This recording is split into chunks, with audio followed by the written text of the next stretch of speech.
It seems hard to believe because there are so many streaming options, but at one point in time, new films were actually hard to come by, which is why today we are opening up the Rotten Tomatoes Archives project to tell you about 5 of our favorite forgotten films, which all star famous people playing themselves. So it's estimated that 75 to 90% of films created before 1929 are incomplete or have been totally lost due to decomposition or deconstruction. But the memory of these films lives on in the written word from critics and audiences at the time, which is why we launched the RT Archives project. Working with libraries and digital archives, the initiative aims to create a database of reviews and tomato meters for some of the earliest films known to exist, and it provides a fascinating window into a forgotten era. You can find the full list of more than 100 films and their reviews at RottenTomatoes.com, and while these might not all be masterpieces, they all represent an important part of film history and shed light on the famous faces who often starred in these films as themselves. I mean, talk about the OG influencers. So without further ado, here's 5 of our favorite forgotten famous film stars from the RT Archives, starting with 1912's Saved from the Titanic.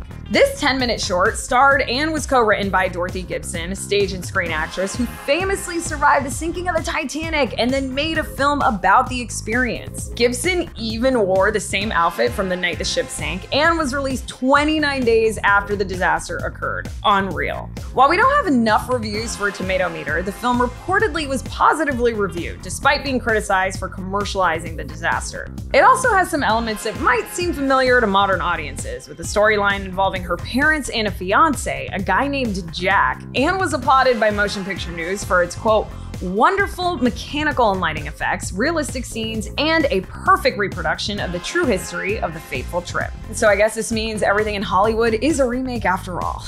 I'm the king of the world! Next on our list is the life of General Villa. This autobiographical film from 1914 focused on the famous Mexican revolutionary Pancho Villa as he led that very revolution. Villa saw the film as a way to fund his war efforts and signed a contract with Mutual Film Corporation, which would later become RKO Pictures, and producer D.W. Griffith. Sitting with a solid 80% on the tomato meter, the film was notable as it combined real-life battle footage intercut with stage shot scenes to create continuity.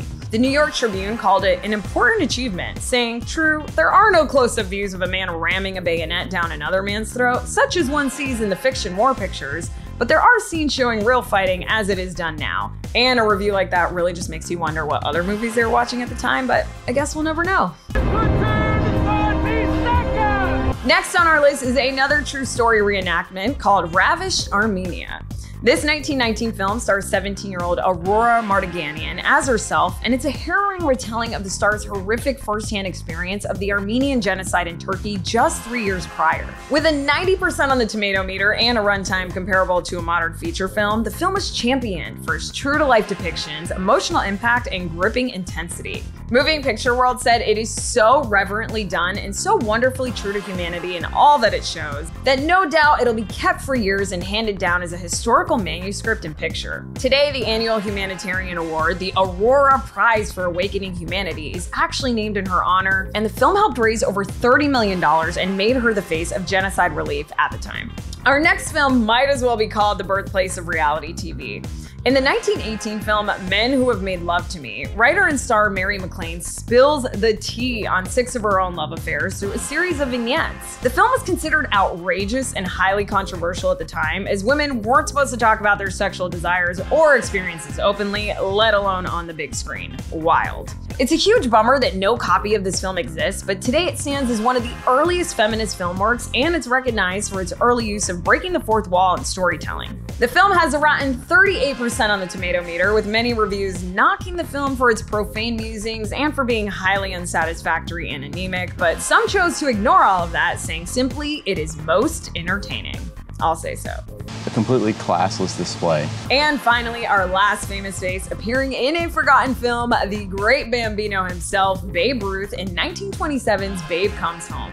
This romantic comedy, shot just before Babe's best season ever, has him play Babe Dugan, a baseball star who falls in love with the woman who cleans his uniform. And while he wasn't technically playing himself, he borrowed enough of his real-life persona to earn a spot on this list. With a solid 75% on the tomato meter, critics agreed that Babe was a natural on screen, with Variety saying, "As a film star, Babe George Herman Root delivers almost as handily as on the diamond," which is saying much both ways for the Sultan of SWAT, the King of Crash, the Colossus of Clout, the Great Bambino.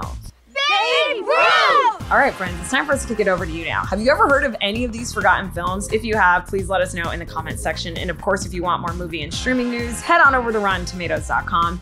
And do not forget to check out our brand new podcast, Rotten Tomatoes is Wrong, because Fresh or Rotten is just the beginning of the conversation and new episodes drop every Thursday. And if you don't want to miss out on any future episodes of this show, be sure to hit that subscribe button and notification bell. And as always, we can't thank you enough for watching The Catch Up. My name's Az Perez, and we'll see you next time.